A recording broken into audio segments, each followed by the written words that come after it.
Es el año 1519. Eres un soldado español que acaba de cruzar un océano que hasta hace poco era solo un abismo en los mapas, lleno de dibujos, de peligros mitológicos e incertidumbres fantásticas. Formas parte de una expedición de exploración hacia un nuevo mundo que fue descubierto hace apenas unos años. Has sobrevivido al hambre, las enfermedades y todas las adversidades del viaje, y ahora has llegado a un nuevo continente, un páramo desconocido y salvaje. Después de meses atravesando la maleza y el pantano, buscando dónde crear un asentamiento, apartas unos arbustos y te quedas en shock. Estás contemplando algo que no cuadra dentro de tu cabeza. Algo que según lo que conoces no debería existir. Avanzas por una calzada que parece flotar sobre el agua. A ambos lados un lago inmenso y delante de ti, elevándose como un espejismo, una ciudad de piedra con templos que brillan al sol, canales que la cruzan como venas, torres, mercados y sembrados sobre balsas.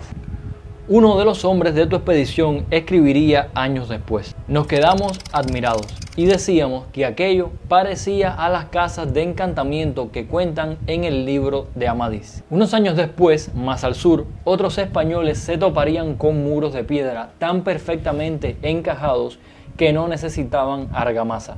En los Andes, los incas habían levantado fortalezas con bloques de decenas de toneladas, encajados como un rompecabezas. Y en la selva de Centroamérica, los mayas ya llevaban siglos construyendo pirámides escalonadas que apuntaban a las estrellas. Pirámides, te preguntas, ¿cómo es posible? Ya que recuerdas que en Egipto, al otro lado del mundo, sin contacto alguno, los humanos habían llegado a soluciones casi idénticas. Si esta cultura no sabía nada del viejo mundo, si América llevaba miles de años aislada, ¿cómo es posible que sus casas, sus templos y sus ciudades se parecieran tanto a las construcciones que habían en Europa, en África o en Asia? ¿Fue una simple coincidencia o acaso hay una lógica en la que el ser humano ocupa el espacio? Ahora la gente vive en casas grandes, con puertas y ventanas y patios enlosados y portales de columna. Pero hace muchos miles de años los hombres no vivían así, ni había países de 60 millones de habitantes como lo hay hoy. Nuestro viaje comienza en el Paleolítico, cuando los hombres vivían casi desnudos o vestidos de pieles, peleando con las fieras del bosque, escondidos en las cuevas de la montaña, sin saber que en el mundo había cobre ni hierro. Paleolítico significa algo así como edad de piedra antigua. Este periodo abarca desde nuestros primeros homínidos hace 2.5 millones de años hacia el 10.000 a.C. Si lo vemos en una gráfica podrás observar que todo lo que conoces ocurrió prácticamente ayer. Tu teléfono, tu casa, ese edificio, internet, todo eso es apenas un pestañeo en la historia de la humanidad. Durante esta época comienza el uso de herramientas primitivas que convertimos en medios de caza, la cual era la principal fuente de alimentos, y comenzamos a usar la disposición del espacio a nuestro favor para habitarlo. En este momento no existía arquitectura en el sentido convencional de la palabra, sino más bien refugios o nidos humanos, y aprendimos a utilizar lo que la naturaleza nos daba a nuestra disposición, como las cuevas o las entradas de grutas. Y aquí, dentro de la cueva, nacieron los dos primeros pilares y los más importantes en el desarrollo mental y constructivo del hombre: el fuego y el arte. Podemos estar convencidos que en la medida que cualquiera de estos dos pilares se hubiera retrasado algunos milenios, hoy en día no estaríamos sentados frente a una computadora. El fuego fue el sello que estampó el concepto de hogar. Era luz, calidez y protección. Servía de punto de reunión y pronto descubrirían que se podía usar para cocinar o forjar mejores herramientas. Pero aún no llegamos ahí. El arte transformó nuestra casa en un relato. El hombre no es el único animal que construye su casa, pero sí es el único que las decora a conciencia con un valor individual o colectivo a nivel cultural. Piénsalo por un momento, también había leones y osos en las cavernas, pero ellos no iban pintando las paredes, contando sus vivencias o planificando sucesos. La presencia del arte convirtió la fría cueva no solo en un espacio físico, sino también un espacio simbólico. Si te interesa profundizar más en este tema, en el canal de YouTube tengo un video explicando toda la evolución del dibujo a partir de este punto. así que te recomiendo que lo visites. Pero como podrás suponer, las cuevas no estaban en todas partes y el hombre, que ya era hombre, decidió no esperar a pedir permiso a la naturaleza para construir. De esta manera surge la primera arquitectura. Junto al mar, en Terra Amata, hace 400.000 años, alguien clavó postes en la arena, trenzó ramas y levantó un muro mínimo de piedra para proteger la llama. Una choza ovalada, efímera y estacional. En las llanuras heladas de Europa del Este, 15.000 años atrás, otros grupos alzaron viviendas circulares con huesos y colmillos de mamut, armazones de gigantes cubiertos de pieles con hogares dentro y ocres rojos esparcidos por el suelo. Eran las esculturas habitables, una arquitectura de la necesidad y la escasez. Y en los bosques y sabanas del mundo, donde la madera y la caña abundaban, se desplegaron millones de chozas vegetales que no dejaron demasiada huella, pero que los estudios realizados indican que fueron la casa más repetida de la prehistoria. En todos los casos apareció una misma geometría profunda, la planta circular u ovalada y el fuego en el centro. Y como aún no conocían el muro de carga, descubrieron que lo más prudente era hacer estructuras con forma de cono o de pirámide. Luego, ya en el interior, tendrían una división invisible entre el espacio de trabajar la piedra o la cocina y el espacio de dormir. Una forma piramidal o cónica era sencilla. Solo teníamos que poner un eje central que determinaría la altura y un perímetro de acuerdo a las necesidades espaciales. El resto del trabajo era intuitivo y hacía que toda la carga cayera en un mismo punto. En los pueblos de América, África, Asia, Europa siempre pasó exactamente lo mismo, porque los mayas de Yucatán no sabían que al otro lado del mar viviera el pueblo galo, donde está Francia ahora, pero hacían lo mismo que los galos y que los germanos, que vivían donde está ahora Alemania. Estudiando se aprende eso, que el hombre es el mismo en todas partes y aparece y crece de la misma manera y hace y piensa las mismas cosas sin más diferencia que la tierra donde vive. Durante el periodo mesolítico, aproximadamente del 10.000 a.C. al 8.000 a.C., los humanos utilizaban pequeñas herramientas de piedra pulidas y a veces con puntas que se unían a astas y usaban huesos o madera para servir como lanzas y flechas. La arquitectura aquí era un medio situacional, ya que la población humana estaba compuesta en mayor medida por grupos nómadas, dado que una vida sustentada en la cacería requería desplazarse constantemente. Así que allí donde fueran encendían el fuego y establecían su choza u hogar temporal. Pasados el año 8000 a.C. estábamos ya en el Neolítico, Nueva Lítico de piedra, algo así como la nueva edad de piedra. Y fue aquí donde aparecieron dos pilares nuevos también fundamentales para un cambio en la humanidad: la agricultura y la ganadería. Como ya no había que pasar tanto tiempo cazando ni recolectando frutos en el bosque y ahora era necesario estar vigilando los cultivos y los animales, se volvió entonces la vida más sedentaria, por lo cual fue imprescindible mejorar la calidad y las condiciones de la vivienda. Los primeros asentamientos se convirtieron en aldeas y siglos más tarde darían origen a las primeras ciudades. Al otro lado del mundo, en América, había pasado exactamente lo mismo, solo que con algunos siglos de diferencia. A lo cual te podrían saltar a priori dos preguntas, tal cual las tuve yo. ¿Por qué? ¿Por qué en el viejo mundo la civilización se desarrolló primero que en América? Si estamos diciendo que el hombre se desarrolla igual en todas partes. Y si le hubiéramos dado el tiempo suficiente a América, ¿habrían tenido un desarrollo arquitectónico igual o superior al que desarrolló posteriormente Europa?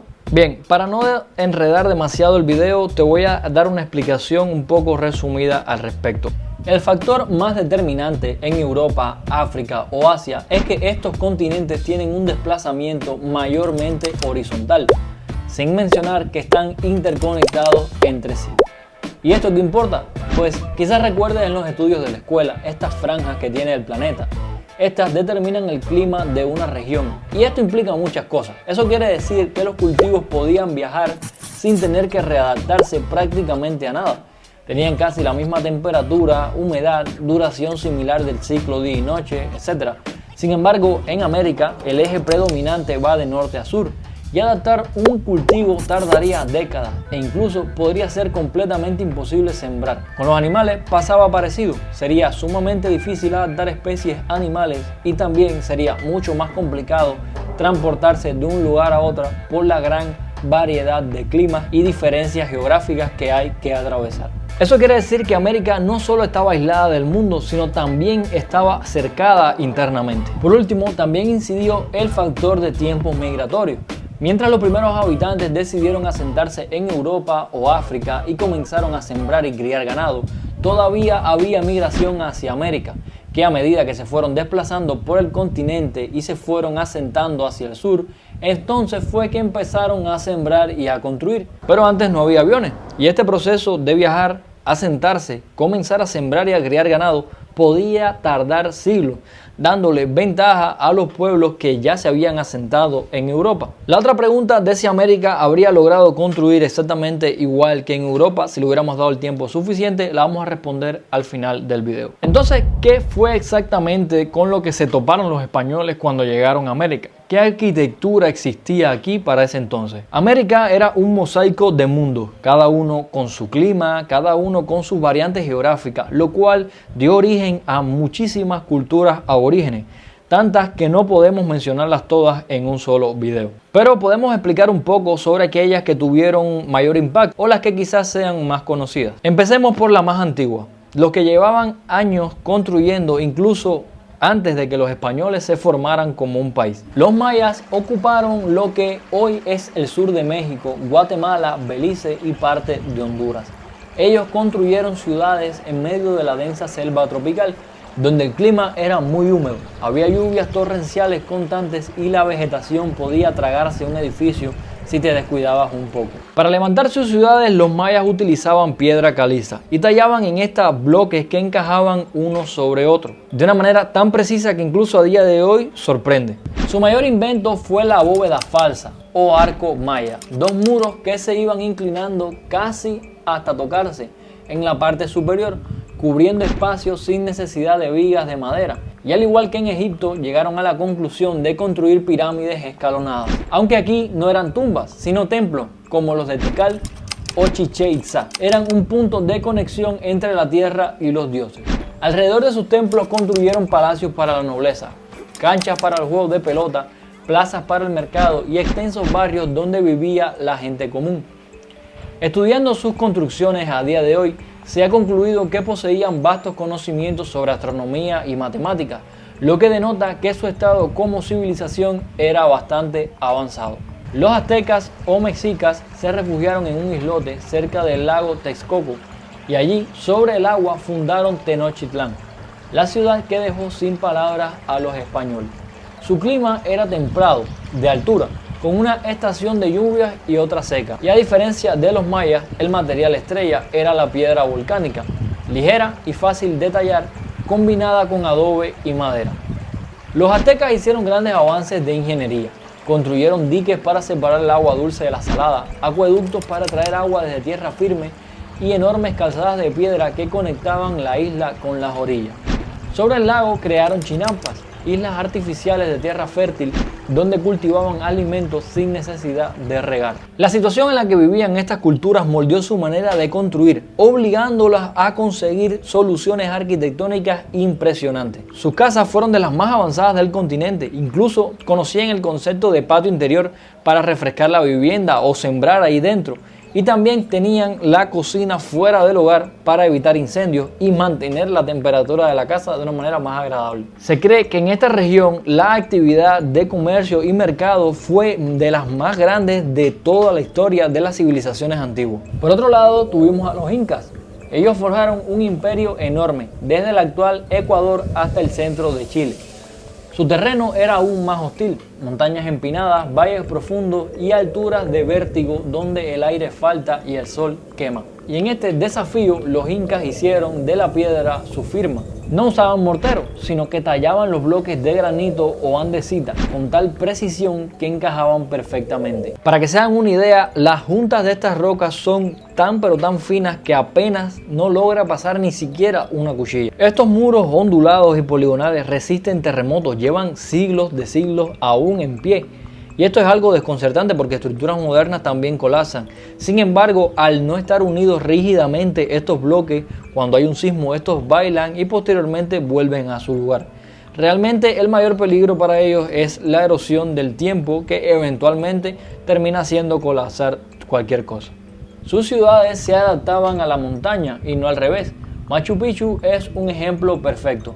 Terrazas de cultivo que escalaban la ladera, templos, observatorios y viviendas integradas en la misma roca. Al sur del continente, en el actual Chile o Argentina, tenemos a los mapuches. Estos fueron los únicos que pudieron ponerle un freno a los incas y que también resistieron durante más de 3 siglos la avanzada de los españoles. Su casa, La Ruca, es una de las más singulares de América. De planta circular u ovalada, sin ventanas, con una sola puerta que siempre miraba hacia el oriente, hacia la salida del sol. Porque para los mapuches el este era sagrado. La estructura se basaba en postes de madera clavados en el suelo y un armazón de varas atadas con fibras vegetales. Todo era cubierto con gruesas capas de paja que aislaban el frío en el invierno y el calor en el verano. Y en el centro el fuego, siempre encendido, cuyo humo salía por las rendijas del techo, ahuyentando los insectos e impermeabilizando el hogar. También hay un video en el canal donde hablo más a profundidad de La Ruca y explico por qué estas construcciones eran resistentes a los terremotos y cómo evolucionó en la arquitectura que tiene Chile hoy en día, cosa que también te recomiendo que lo visites por si te interesa. El estilo de vida de los mapuches era ganadero y agrícola, complementado con la recolección. Vivían en comunidades dispersas gobernadas por un lonco. Y su arquitectura, que parece sencilla, es en realidad una obra maestra de la adaptación climática y simbólica. Nos quedan por supuesto muchas otras culturas para mencionar, pero como ya les decía, no podemos abarcarlas todas en este video. Pero con lo que hemos podido ver hasta ahora podemos concluir que efectivamente sí había una arquitectura bastante desarrollada en América para cuando llegaron los conquistadores españoles. No eran construcciones aisladas, era una arquitectura planificada que denotaba los primeros indicios de una civilización en progreso, con su propia cultura, sus propios métodos y sus propias reglas. Eran estructuras complejas con su propia visión del universo. La mayoría de estas culturas fueron casi erradicadas por completo, gracias a los saqueos, las guerras y mayormente las enfermedades que trajeron los conquistadores del Viejo Mundo. Y aquí volvemos a la pregunta que nos hacíamos al inicio. La misma pregunta que se hizo algún soldado español en 1519 cuando quedó sorprendido frente a Tenochtitlán. Si América estuvo tanto tiempo aislada del mundo, si estas culturas nunca chocaron, nunca se conocieron, ¿cómo es posible que hayan llegado a soluciones arquitectónicas tan similares? ¿Por qué hay pirámides en México y por qué también hay pirámides en Egipto? ¿Por qué un arco maya o una bóveda etrusca resuelven exactamente el mismo problema, solo que con formas diferentes? ¿Por qué La Ruca mapuche se parece tanto a las primeras cabañas paleolíticas de Europa? En el texto que he utilizado de apoyo para hacer este video de José Martí, en un capítulo que se llama La historia del hombre contada por sus casas, nos da una pista. Nos dice que el hombre crece, piensa, se desarrolla siempre de la misma manera en cualquier lugar del mundo, sin más diferencia que la tierra donde vive. Y la arquitectura, que es la piel que se pone el ser humano para habitar el mundo, nos demuestra que esto es cierto. No hubo contacto con el antiguo Egipto, no hubo contacto con ninguna civilización del otro mundo. Lo único que hubo fue el mismo punto de partida. Un ser humano que necesita refugio y que cuando observa la naturaleza, cuando aprende de ella, cuando cree, cuando ama, cuando imagina, construye hacia arriba. La pirámide no es un invento egipcio ni mesoamericano, es la forma más estable que existe. Es una montaña artificial que acerca al hombre al cielo. Es geometría pura. Y la geometría no tiene ninguna nacionalidad. Los principios más básicos de la física, de la arquitectura, de la ingeniería, no los inventó el ser humano, simplemente los descubrió en cualquier época y en cualquier momento de la historia. Y es así como el hombre en cualquier rincón del mundo construye siempre con el mismo impulso. Cuando los españoles llegaron a América no se toparon con un continente salvaje y vacío, sino con otro capítulo de la misma historia humana, escrita con otros materiales, con otro ritmo, pero con el mismo anhelo profundo de transformar el mundo en un hogar. Así que la pregunta que dejé pendiente, ¿qué habría pasado si América hubiera tenido el mismo tiempo de desarrollo aislado de Europa o Asia? ¿Habrían alcanzado las civilizaciones americanas un nivel similar al del Viejo Mundo? La respuesta, aunque contrafactual, es bastante clara. De hecho, ya lo estaban haciendo.